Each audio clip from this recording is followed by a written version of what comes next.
On this episode of AV Week, getting creative to help the AV events industry. Zoom suffers a major meltdown, and Avocor has a first in the world of Teams. All that and more. Next on AV Week. The network for the AV industry. What are you listening to? This is AV. This is AVNation. This is AVNation. This is AV Week, episode 471, recorded Friday, August 28th, 2020. Experiential Remote. Support for AVNation is brought to you by QSC, who invites you to go native with the QSys audio, video, and control ecosystem.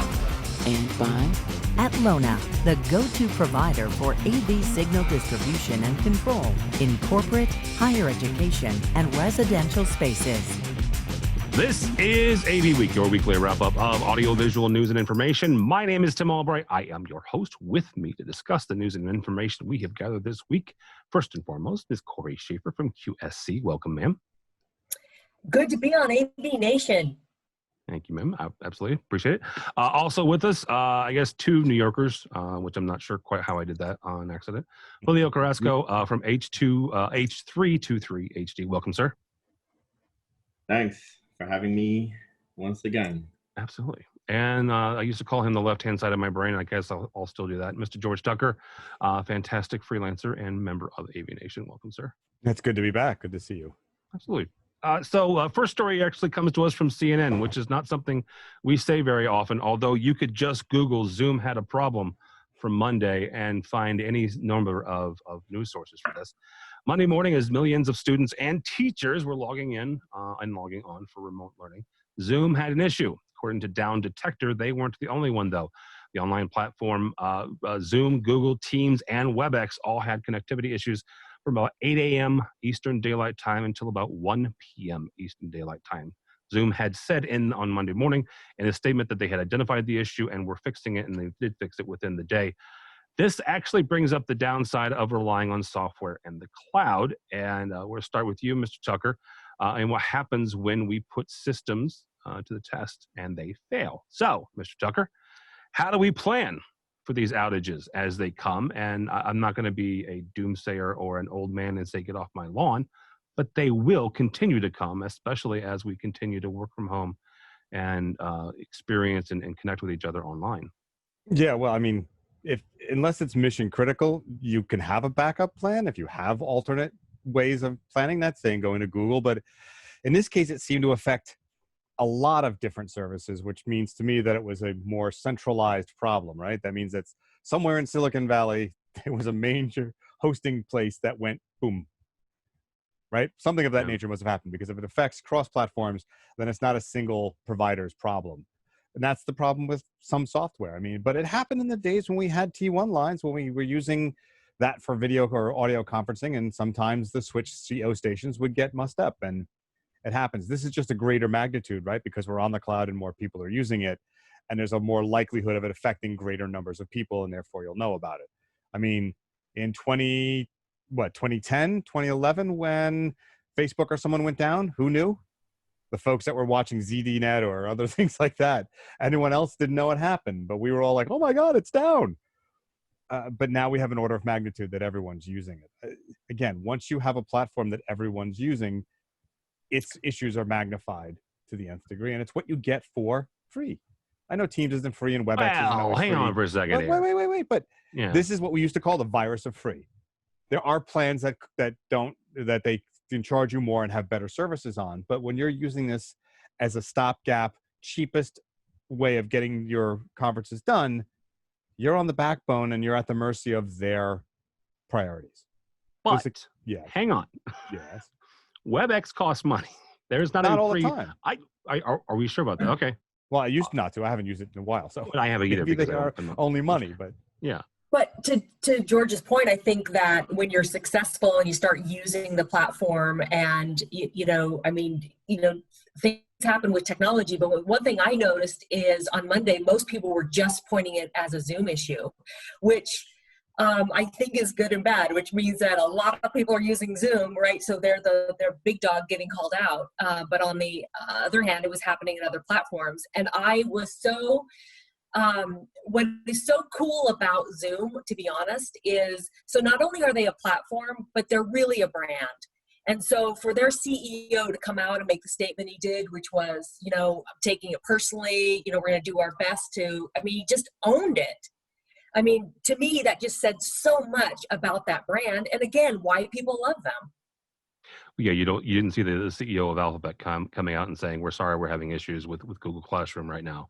And Right. they did, just for the record, as well as the other platforms.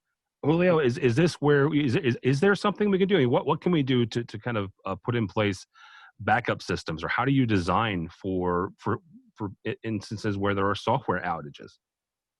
So before I even go into that, you know, to both their points, you know, another thing that Zoom was on top of was putting out notices. You know, they kept their users abreast of what was going on and how they were handling it. And it was almost like an hourly thing, which is great. Nobody really does that nowadays like they did. As far as redundancy or things like that, you know, I'm a big believer of on-prem solutions. And I know that is going away, but you know, to be realistic, you're going to have more control of software upgrades. If anything does go down, how quickly can somebody respond to it, you know? So, you know, I understand the whole cloud solution, everybody's moving to it, and the more people move to it, the more it's gonna get bottlenecked. But, you know, I'm a big believer of on-prem. All right, Corey, last question here from the manufacturing side. How do we explain to our customers and our users the benefits of software?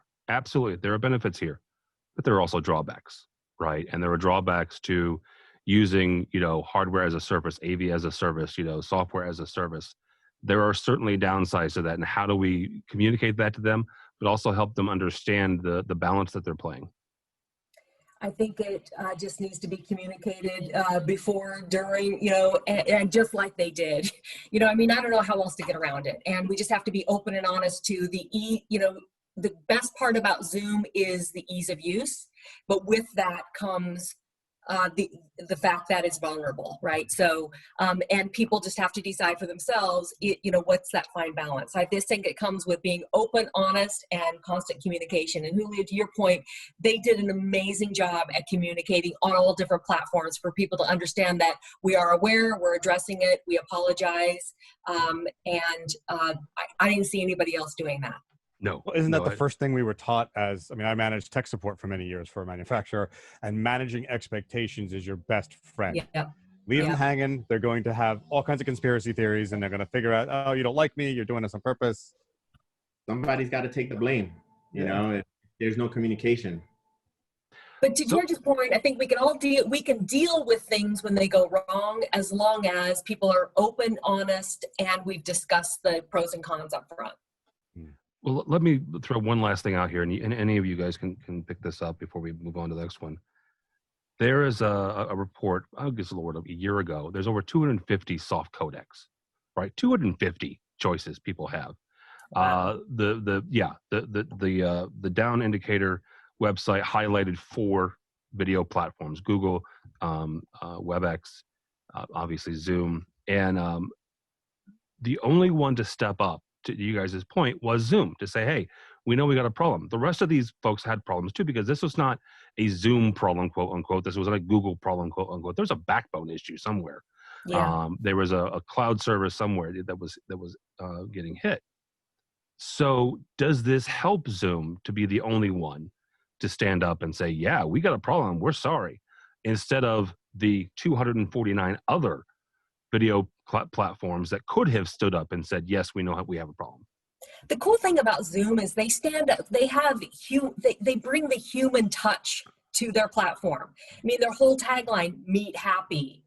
the fact that they do Zoomtopia and bring their users together. I mean, every single thing about that organization is about the human part of the platform, when everybody else is focused on the technical side of the platform. They're focused on that human interaction, and they walk the walk. Zoom is very, very customer friendly, I must say.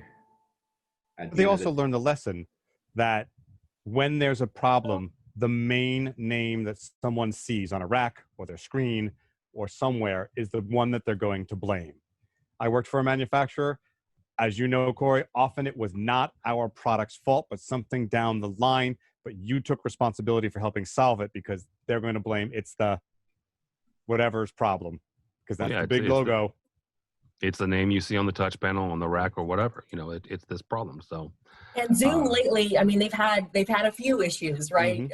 They had the selling Privacy. off data early on. Then they had the Zoom bombing with security, and now this. And I feel like they continuously get the benefit of the doubt because of how they handle these things. Thanks so much for watching this first segment of AV Week. To check out the rest of the episode for free, click on the link below. Go by the website, avnation.tv. It's avnation.tv.